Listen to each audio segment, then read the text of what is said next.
Welcome to Armchair Theology. My name is Michael, and today we're going through Romans 1:18 and 19.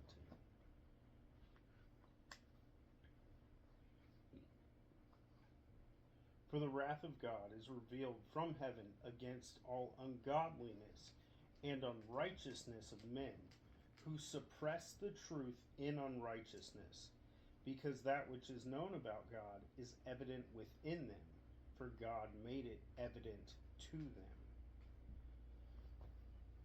So, God must pour out his perfect wrath on all those who don't believe. Because we remember in verse 17, the righteous will live by faith. The wicked live by faithlessness. Their faithlessness isn't the result of ignorance, and therefore education can't fix the evil that resides in the human heart. Jeremiah 17:9 states, "The heart is more deceitful than all else and is desperately sick.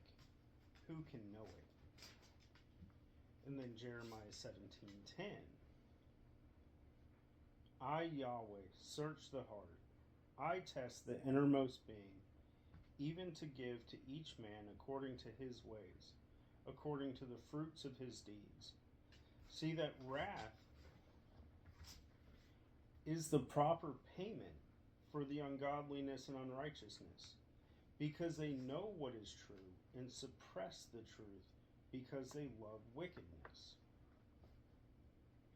Anyone who says to an unbeliever that God is not mad at them while they walk in unbelief is lying.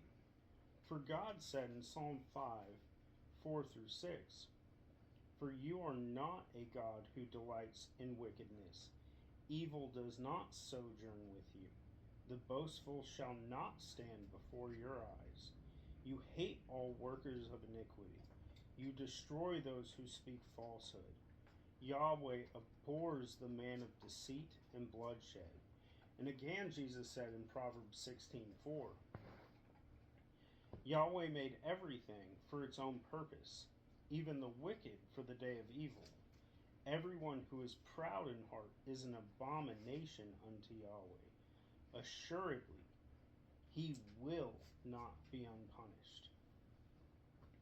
Then again in Revelation 19:11 through 19,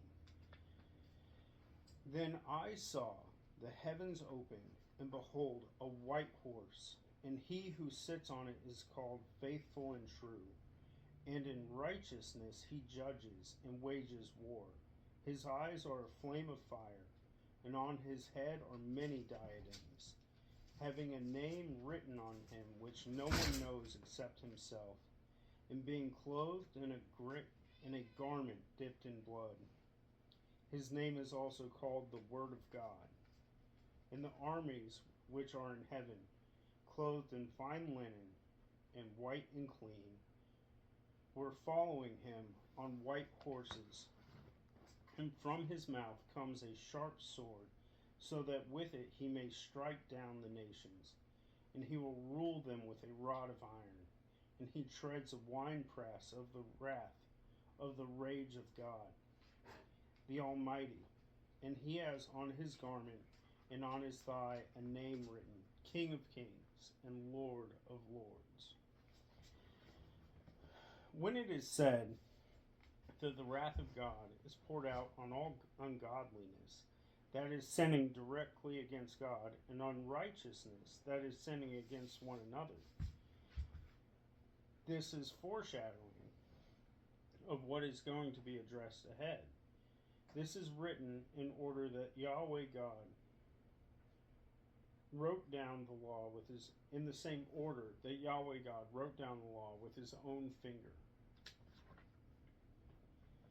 Matthew Henry comments on this.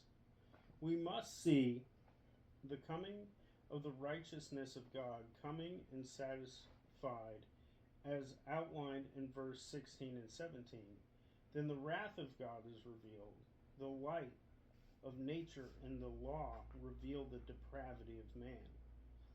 The sinfulness of men describes he reduces it to 2 points against the first table of the law and then the second. In the unrighteousness and ungodliness, they hold the truth as a prisoner, because if it got away, they would have to obey it. This is the cause of the wrath of God that is yet to be described. It is revealed from heaven and therefore is unchangeable and absolutely certain. The Second London Baptist Confession of Faith says about this passage, although the light of nature and the work of creation and of providence do so far manifest the goodness, wisdom, and power of God as to leave men inexcusable, yet they are not sufficient to give that knowledge of God, his will, which is necessary unto salvation. The Heidelberg Catechism: will God permit such rebellion and disobedience to go unpunished? Certainly not. He is terribly displeased with our original sin as well as our actual sins. Therefore, he will punish them by a just judgment, both now and eternally, as he has declared. Cursed is everyone who does not continue to do everything written in the book of the law. This follows the question. So that was Lord's Day for question 10 in the Heidelberg Catechism, and Lord's Day for question 9. But does God do man an injustice by requiring in his law what a man cannot do? No, for God made man that he was able to do it. But man, at the first instigation of the devil,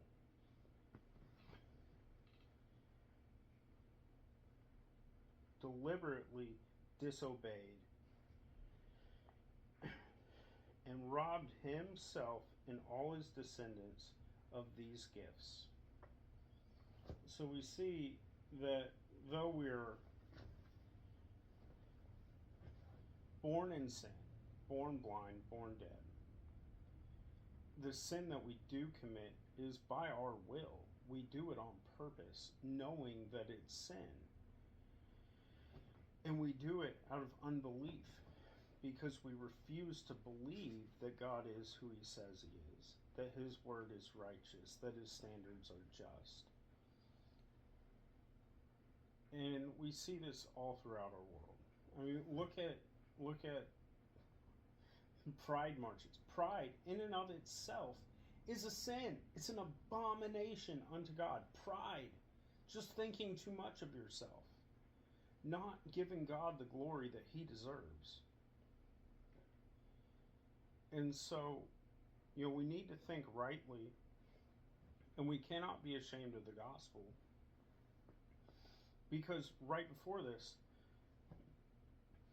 we are explained, Paul says, I am not ashamed of the gospel, and then starts into going through this, which means this is preaching the gospel. You cannot avoid the uncomfortable topics and the hard realities that sin and unbelief is not done in ignorance. There are no atheists. Everybody believes in God. They just hate him.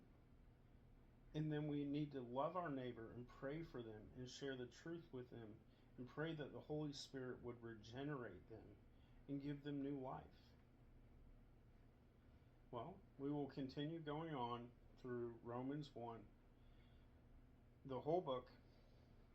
So stick with it, and I'm going to try and get out at least one video a day. Thank you.